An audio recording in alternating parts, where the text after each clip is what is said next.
ಕಂಪಿಸೋ ಅಮೃತ ಬಳ್ಳಿ ಇದೆ ನಿನ್ನ ಈ ಕಣ್ಣಲ್ಲಿ, ತಂಪಿಸೋ ಅಮೃತ ಶಿಲೆಗಳಿವೆ ನಿನ್ನ ಕಣ ಕಣದಲ್ಲಿ.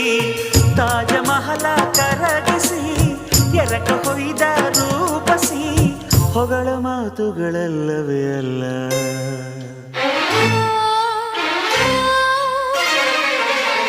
ನಿನ್ನ ವಿನಃ ಏನಿಲ್ಲ, ಪುನಃ ಪುನಃ ಕೇಳಿದ